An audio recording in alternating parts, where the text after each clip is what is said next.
Assalamualaikum warahmatullahi wabarakatuh. Perkenalkan, nama saya Surya Tama Eka Dana dengan NPM 23510101005. Oke, pada video kali ini saya akan membahas tentang krisis moneter, yakni apa penyebabnya dan juga bagaimana dampaknya. Seperti yang kita ketahui bahwa Indonesia pernah dilanda 3 kali krisis moneter.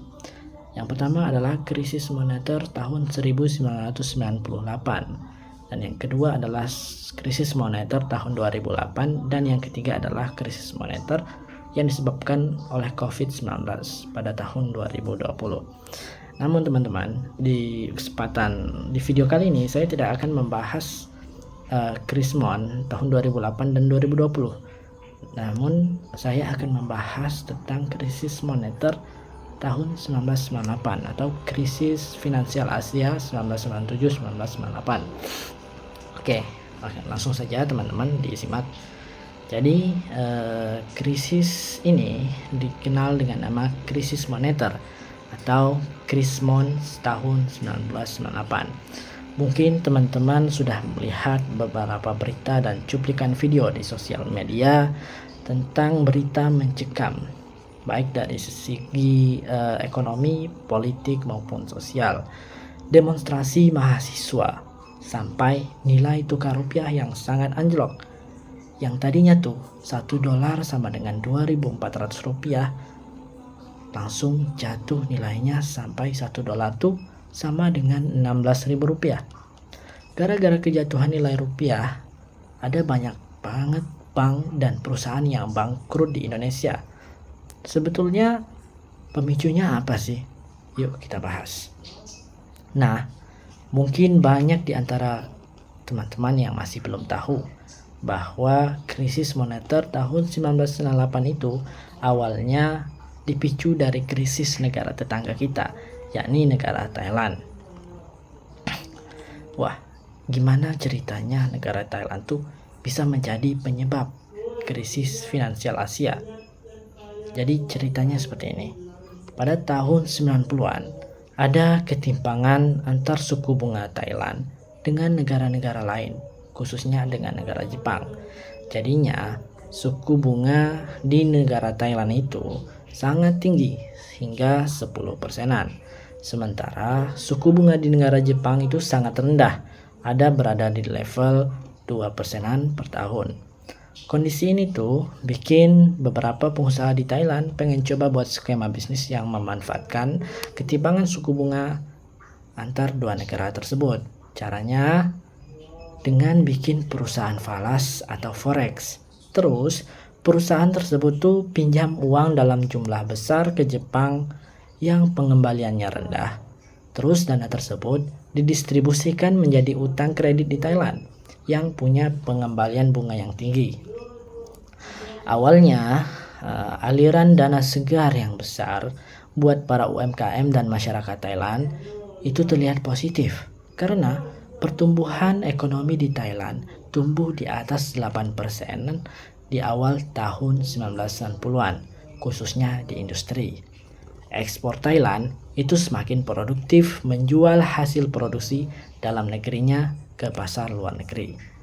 Di sisi lain, pertumbuhan ekonomi di Thailand tuh juga bikin masyarakatnya gencar untuk belanja barang-barang impor dari luar negeri, yang artinya meningkatkan permintaan mata uang asing dalam perdagangan negara.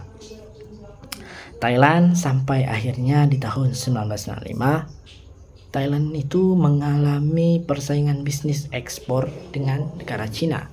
Artinya, keuntungan bisnis ekspor Thailand itu mengalami penurunan dan perusahaan yang minjam uang yen dari Jepang lewat perusahaan forex semakin kesulitan untuk membayar utang-utangnya yang berbunga cukup tinggi.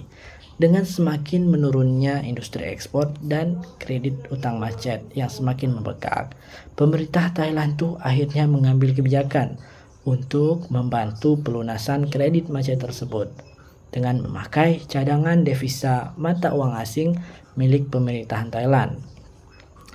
Di sisi lain nih, Thailand itu pada saat itu memberlakukan kebijakan moneter dengan mematok nilai tukar mata uang baht dengan USD pada level yang stabil.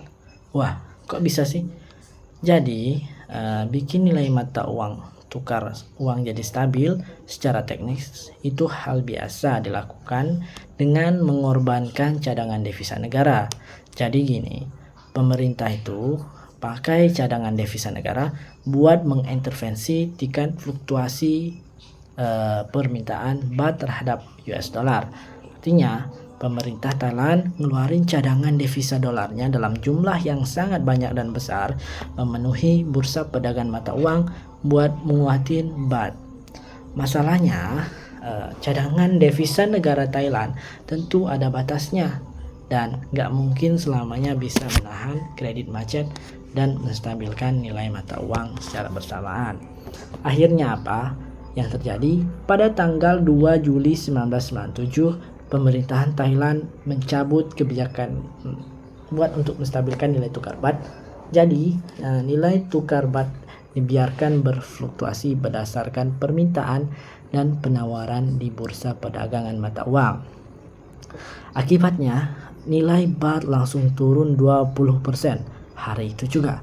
Hal ini tuh membuat seluruh dunia investasi jadi sangat kaget dengan dan mengakibatkan kepanikan besar di Asia. Amblesnya nilai mata uang Thailand drastis itu dalam waktu singkat buat reaksi berantai di kalangan investor, termasuk yang nanamin modalnya di Indonesia, Malaysia, dan negara-negara berkembang di Asia. Nilai tukar rupiah pada saat itu langsung menghadapi tekanan jual yang sangat tinggi di pasar keuangan. Bank sentral di banyak negara Asia terus menguras cadangan devisanya kalau mau menstabilkan nilai mata uang negaranya. Tapi bagaimanapun cadangan devisa negara tentu punya batas kemampuannya. Dalam hal rupiah, Bank Indonesia terpaksa membuat nilai rupiah mengambang bebas pada tanggal 14 Agustus 1997. Akibatnya, nilai rupiah pun terjun bebas dari yang tadinya 2.000 per dolar Amerika Serikat sampai akhirnya tembus 16.000 dolar per dolar Amerika Serikat. Oke, anjloknya nilai tukar rupiah di tahun 1997-98 ini bikin dampak sistemik yang luar biasa buat banyak perusahaan dan institusi finansial, terutama yang mempunyai utang dalam bentuk dolar. Bayangkan, sebuah perusahaan yang tadinya cuma punya utang 2 miliar, tiba-tiba perusahaan tersebut tuh punya uang sebesar 16 miliar rupiah. Hal itu menyebabkan perusahaan jatuh bangkrut, termasuk banyak lembaga perbankan di Indonesia yang bangkrut. Tercatat ada belasan bank yang terlikuidasi dan akhirnya ditutup. Kemudian, bagaimana dampaknya krisis moneter 1998 terhadap perekonomian Indonesia, juga terhadap sosial dan politik di Indonesia? Yang pertama, dampak ekonomi. Krisis moneter tahun 1998 membawa dampak ekonomi yang sangat berat bagi Indonesia. Nilai tukar rupiah terhadap dolar Amerika Serikat anjlok, yang tadinya 2.400 menjadi 17.000. Kemudian ribuan perusahaan gulung tikar, termasuk industri besar dan UMKM.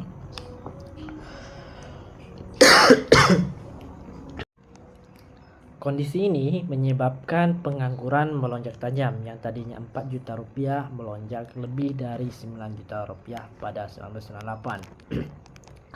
Dan ekonomi nasional mengalami kontraksi pertumbuhan sebesar minus 13%.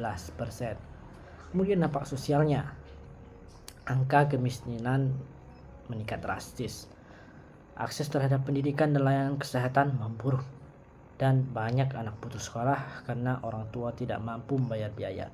Kemudian kriminalitas meningkat sebagai respon terhadap tekanan hidup. Pencurian, perampokan, kekerasan sosial, bahkan pemerkosaan terjadi di mana-mana, terutama dipicu oleh ketimpangan ekonomi dan politik identitas.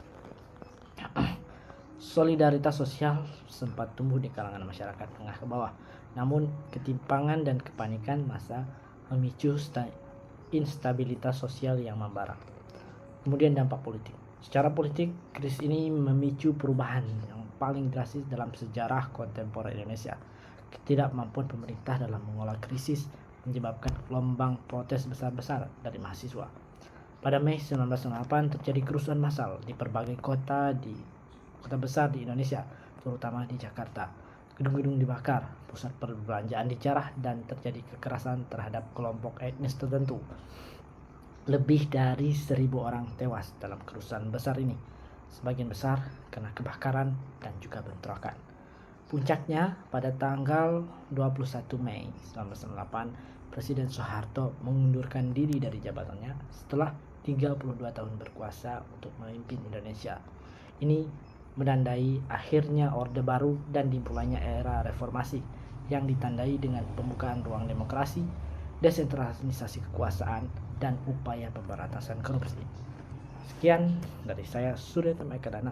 Wassalamualaikum warahmatullahi wabarakatuh.